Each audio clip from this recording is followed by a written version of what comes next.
Bonjour et bienvenue à tous. Dans l'actualité ce 13h, examen et adoption ce mardi en séance plénière de la proposition de la loi fixant le régime des zones économiques spéciales au Bénin, une loi qui vise à imprimer un souffle nouveau à l'économie nationale.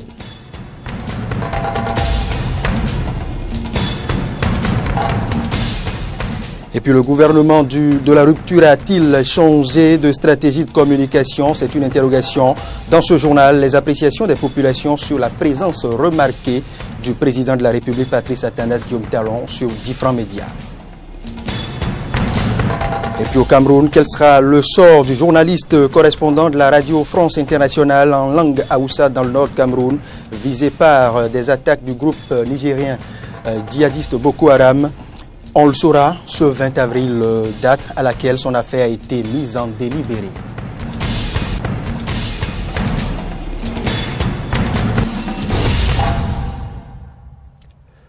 À nouveau, bonjour et merci de prendre du plaisir à suivre l'actualité sur Eden TV.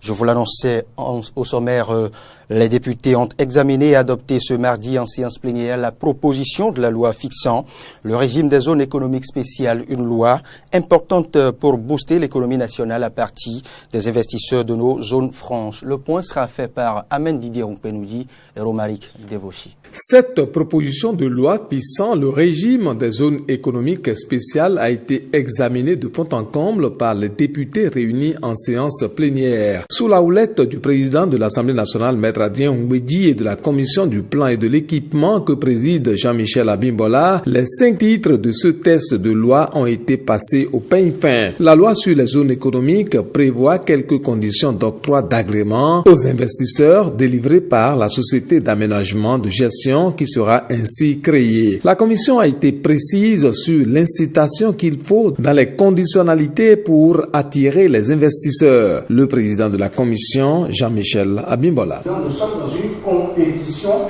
et on n'attrape pas, disons, des mouches avec du vinaigre. On attrape l'investisseur avec la perspective de grand profit. Et le Bénin doit offrir cette perspective de profit, cette perspective de flexibilité, cette perspective de dérégulation. Donc je voudrais attirer votre attention là-dessus. Sinon, nous allons prendre une loi, ça va nous satisfaire politiquement, mais dans l'efficacité, on n'aura aucun dollar d'investissement et cela est clair. Des députés ont suggéré que soient mis dans cette nouvelle loi des conditions pour que les entreprises respectent le SMIC dans le traitement salarial. Là-dessus, la commission a tenu à préciser qu'il est important de tenir compte des insuffisances de l'ancienne loi. Donc je voudrais inviter les collègues à comprendre que cette loi n'est pas qu'une loi d'embauche au Bénin. C'est une loi spécifique sur les zones économiques spéciales. Donc ça ne devient pas la loi générique qui réglemente l'embauche au Bénin. Donc ne faisons pas cette erreur-là. Les collègues ont parlé de manque à gagner. Nous ne pouvons pas parler de manque à gagner au niveau fiscal. Comme je dis, on peut peut-être parler de manque à percevoir, mais même là, nous ne pouvons pas parler de manque à percevoir, parce que si vous ne créez pas des conditions, vous n'aurez aucune entreprise au Bénin, et s'il n'y a pas d'entreprise, je ne sais pas sur qui vous voulez percevoir les aides. Après son examen, le texte de loi soumis au vote a recueilli l'avis favorable des députés à l'unanimité. Le député Jean-Eudes Okoundé, l'un des rapporteurs de cette commission du plan, est le porteur de cette proposition de loi. Nous sommes à côté du Nigeria, où il faut des conditions propices pour que les industriels puissent s'installer et pour l'émergence de l'économie. Ce qui est important dans cette loi, c'est que il y aura plusieurs zones économiques spéciales en fonction des spécificités de chaque zone. C'est un bon coup que nous venons de frapper pour le développement de notre pays. Les députés se retrouvent ce jeudi au Palais des Gouverneurs à Porto Novo pour examiner 3 questions d'actualité et 4 questions orales avec débat, le tout adressé au gouvernement. Et nous poursuivons cette édition d'information. Nous changeons de registre, bien évidemment, pour parler communication au sommet de l'État. Présent sur divers médias nationaux et internationaux depuis quelques jours, le chef du gouvernement de la rupture a, semble-t-il, modifié quelque peu son plan de communication. La normocommunication, jadis annoncée, est-elle du passé? Pourquoi ce changement? Qu'en disent les citoyens? Eh bien, les différentes réponses sont contenues dans ce reportage de Fréjus Servelin. Radio France Internationale, France 24, Voz Africa, après les médias nationaux, le président de la République, Patrice Talon, n'a visiblement ménagé aucun effort pour imposer sa présence sur les chaînes internationales. Au cœur des échanges, le rejet du projet de la révision de la Constitution, réforme phare de son quinquennat, stoppé par le Parlement.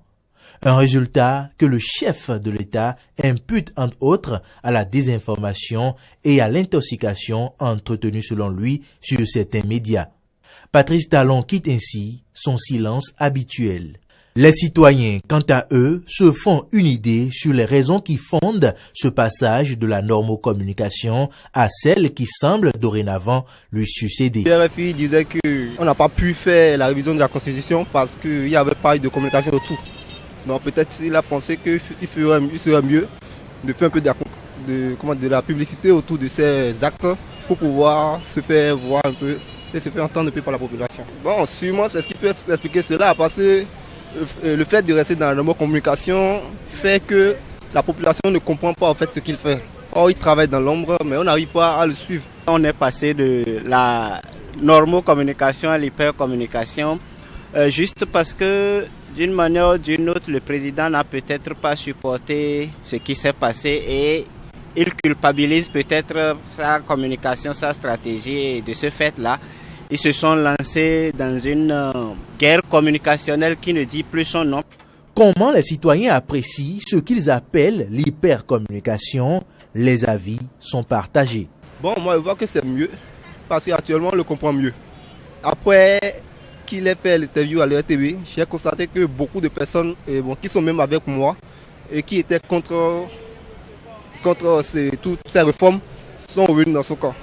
Parce qu'on a compris que fait, c'est le fait qu'il ne parlait pas qui fait qu'on croit que tout ce qu'il nous fait est mauvais, quoi. Aujourd'hui, honnêtement, il n'y a pas meilleur communicateur sur les actions gouvernementales que le président lui-même. Ça, c'est clair. À l'écouter et à écouter ses collaborateurs, il n'y a pas meilleur communicateur sur ce qu'il a comme ambition, sur tout ce qui va se faire. Mais de là à se mettre dans une vague de communication, et regardez, en moins de 2 semaines, le nombre de sorties qu'on a eu de notre chef de l'État sur la télévision nationale, les télévisions privées du Bénin, sur la radio française RFI, sur France 24 cette semaine et la semaine dernière, hier c'était sur Vox Africa. Je pense que nous sommes en train de passer à une autre ère qui risque de nous plonger dans le passé récent que nous regrettons d'une manière ou d'une autre, où au-delà même de l'hypercommunication, nous risquons d'aller au populisme et les questions de développement vont passer à côté. On ne va plus vraiment se concentrer sur l'essentiel, mais on va travailler à la réélection ou au positionnement du nouveau candidat. Il faut communiquer, certes, mais il ne faut pas aller dans l'excès de communication. L'excès va nuire parce que plus vous communiquez aussi, plus nous serons essoufflés de le suivre et nous n'aurons plus envie d'écouter notre chef. C'est une très bonne idée parce que du fait qu'il fait ça, on le comprend bien, on sait ce qu'il a comme projet, on le comprend mieux que ses collaborateurs, qu'il équilibre ses sorties pour ne pas être comme certains présidents. Je ferai désormais la politique autrement, disait Patrice Talon. Une déclaration qui témoignait sans doute d'une volonté de communiquer autrement. Allons maintenant dans la rue, non pas pour revendiquer, mais pour faire un simple constat. Il s'observe depuis peu sur nos différents axes routiers une dégradation des infrastructures peu favorables à la fluidité de la circulation. Après investigation, Samson Oké, à la tête d'une équipe de la rédaction de LNTV, se rend compte des causes de ces actes peu civiques. Reportage. Les infrastructures routières à l'épreuve des chauffards. De Carrefour Missé-Sainto à l'échangeur de Godomé, le constat est amer. Les terre-pleins centraux dégradés, des lampadaires tordus et branlants, des feux de signalisation non fonctionnels et détruits par endroits, des fleurs visant l'embellissement de la voie déracinées. Selon quelques usagers interrogés, cet état de dégradation des routes est dû au non-respect du code de la route et l'incivisme criard de certains usagers. Nous n'avons pas assez de voies et l'État arrive avec certains efforts à construire certaines infrastructures routières comme les routes qu'on a et que des citoyens en viennent à les détruire. Je pense que c'est très déplorable. Ce n'est pas admissible. Ce sont des actes d'incivisme notables qu'il faut punir qu'il faut décourager. Les citoyens, je les appelle à beaucoup plus de civisme, à respecter le bien public et à respecter aussi le code de la route, parce que c'est le non-respect du code de la route qui les amène des fois à détruire ces infrastructures. L'excès de vitesse, la conduite en état d'ivresse, l'utilisation du téléphone mobile au volant et bien d'autres comportements connexes sont à l'origine de plusieurs accidents de circulation qui, à leur tour, impactent de façon dommageable les infrastructures routières. Les auteurs de ces actes restent parfois impunis, quand bien même des tests existent pour exiger de ces derniers la réparation de leurs actes. Il faut sanctionner, parce que souvent quand on apprend que ces conducteurs de camions, ce sont des gens qui ont de bras longs, qui ont des gens dans l'administration, et quand ils arrivent à détruire ces infrastructures-là, ces actes restent impunis. Donc il faut les punir pour que peut-être ceux-là qui ont ces intentions de détruire les voies à dessein, parce qu'il y a certains qui le font à dessein aussi, qu'ils arrivent à être punis gravement même. Il faudrait que l'État met un comité en place pour pouvoir surveiller ces genres de trucs-là, même si quelqu'un a cassé un poteau, bien si quelqu'un a détruit ce qui appartient à tout le monde, il faudrait qu'il en demande, c'est-à-dire il paye. Au-delà de ces comportements peu citoyens observés, l'on peut s'interroger sur la qualité du matériel utilisé pour la construction de ces infrastructures publiques, pourtant réalisées à coût de plusieurs centaines de millions. Rappelons que toutes nos tentatives initiées pour rencontrer les autorités en charge des infrastructures au Bénin ont été vaines. Merci à Samson Oké pour le reportage. Nous ouvrons maintenant sur le continent africain. Et puis le journaliste correspondant en langue Haoussa dans le nord du Cameroun sera fixé sur son sort le 20 avril, date à laquelle son affaire a été mise en délibéré.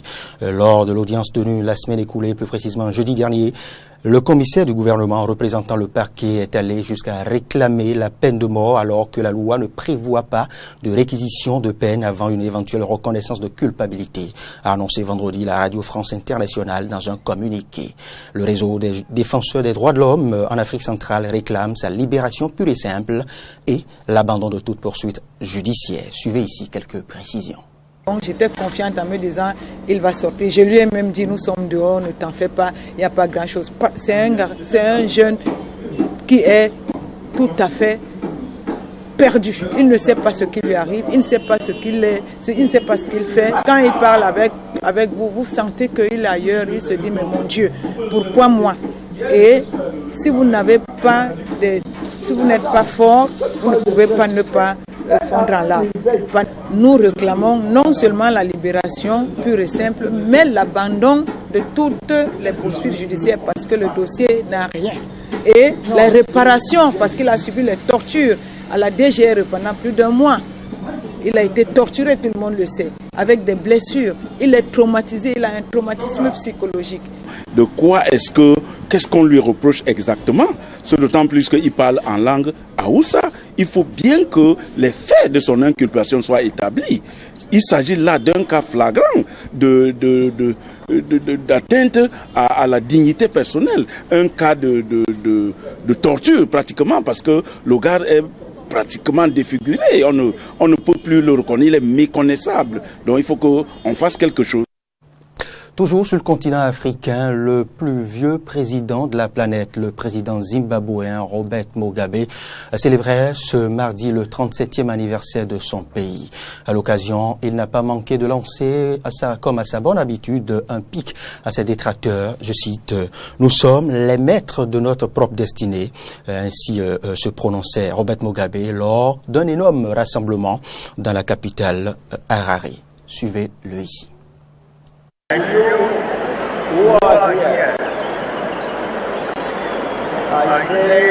À vous qui êtes ici, je dis vive le Zimbabwe, vive notre liberté et notre indépendance.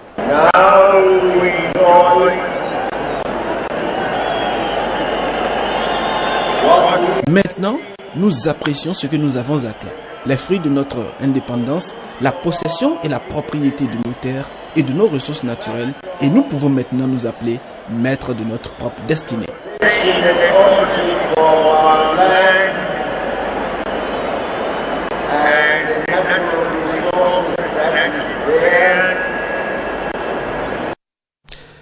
Nous sommes cette fois-ci au Mozambique. Quelques minutes ont suffi. L'unité de garde forestier de Nicolo Moïse vient à peine de se déployer sur la route qui mène au port de Pemba dans la partie nord du pays. Elle a déjà conclu sa première affaire, la saisie bien évidemment d'un camion chargé de bambou.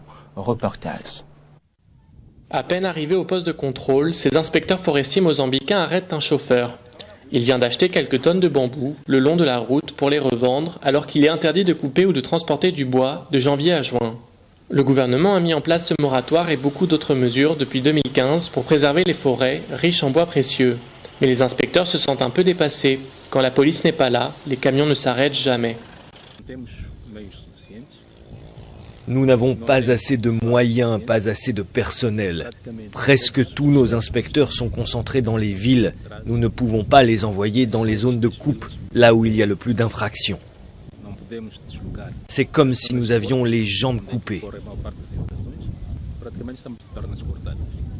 L'exploitation illégale des forêts représente un gros manque à gagner pour le Mozambique. Presque un demi-milliard d'euros par an en taxes impayées. En mars, les autorités ont lancé une vaste opération coup de filet. 150 000 mètres cubes de bois ont été saisis dans tout le pays.